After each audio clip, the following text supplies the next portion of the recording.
On Daf 35 of Sukkah, we get the statement that the land of Israel is lacking for nothing.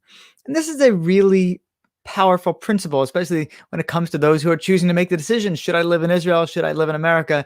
As I'm making this video, we are on a visit to America from our home in Israel. And I got to say, it's very, very nice here.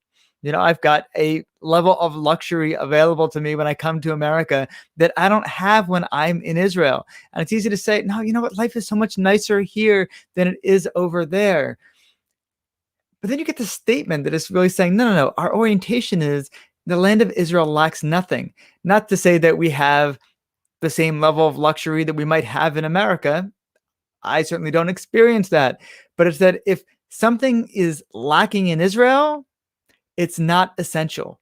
It's not going to be something that is absolutely required for life. Doesn't mean that, Israel is going to have, kangaroos outside of the zoo or other things. Like, there are things that you will find outside of Israel that you might not find in Israel. But it's trying to point out that Israel has what is essential for living a amazing, holy life.